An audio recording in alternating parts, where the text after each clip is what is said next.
Welcome back mga kaboryon. Boryon 13 nga pala. Sa video nito mga kaboryon ay ipapakita ko sa inyo kung paano ako magpapaamo ng mga huling alimukon. Ito nga pala si Manob mga kaboryon. Ito yung bigay ni Master Onad.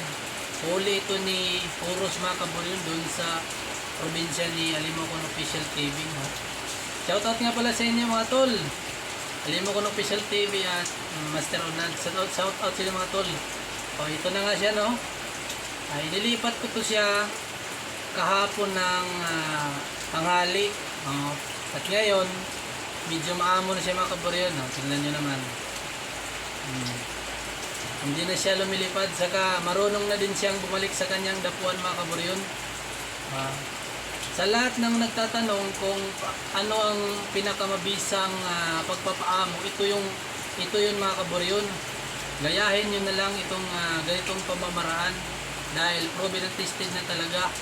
Hindi lang sa akin, kundi sa ibang mga nag-aalaga ng alimukon. At nakikita nyo naman siguro nung nagbablog pa si DJ Maro TV. Ganito din yung ginagawa niya. Kasi mga kaboryon, napaka-epektibo talaga.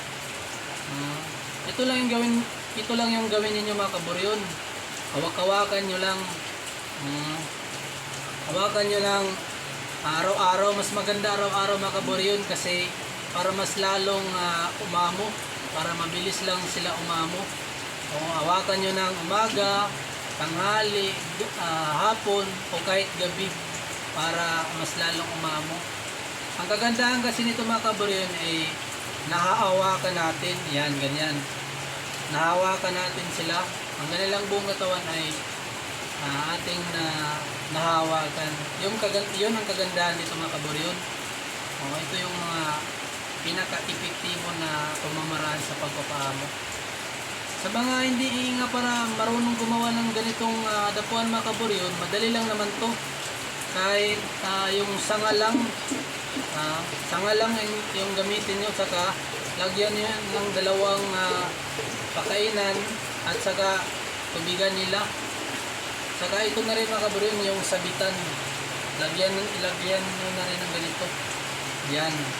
Saka siyempre yung ating panali mga kaboryon ay ang ginagamit ko nito ay yung sa liston, yung sa ginagamit sa sapatos mga kaboryon.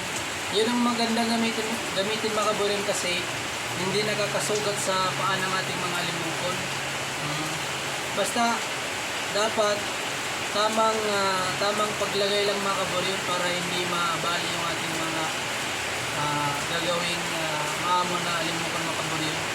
Napakasayang naman kung mabali. Tingnan nyo naman yung ating alimukon mga kaboryon. Si Manob, lalaking lalaki mga kaboryon.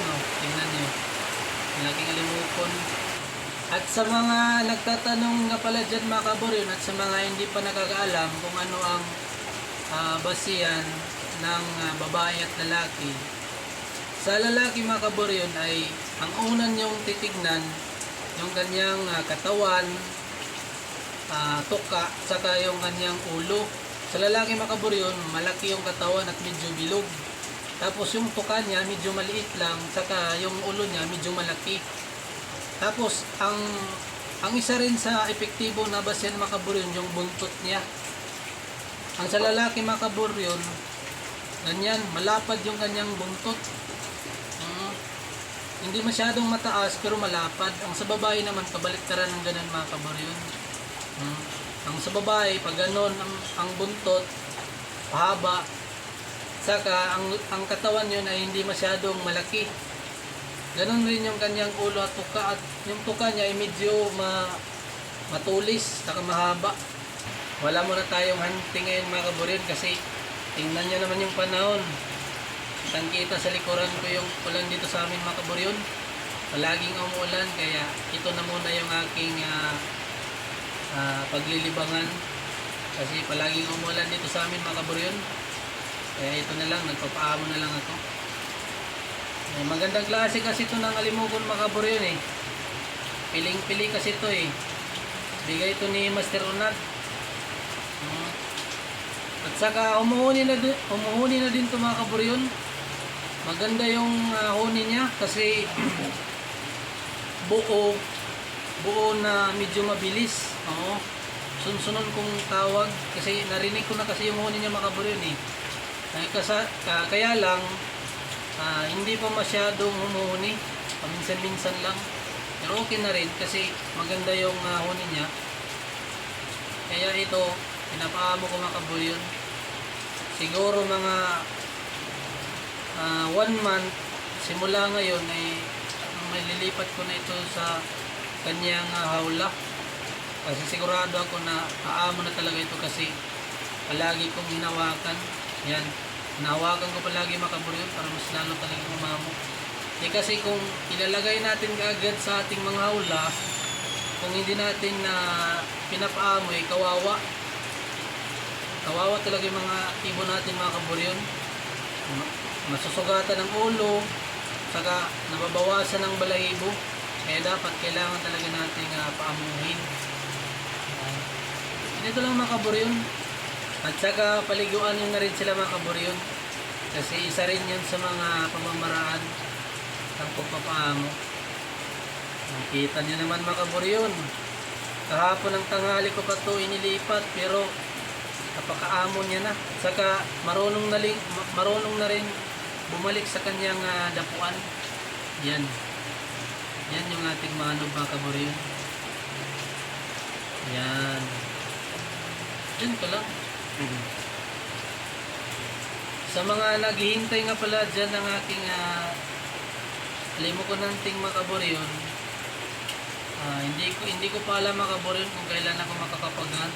Pero pag maaraw mga kaburyon, may init, mag-hunt tayo. Andito naman kasi yung aking mga under training. Under training muna yung ating gagamitin mga kaburyon kasi yun na lang yung natira sa akin. Yan. Ito lang mga kaburyon.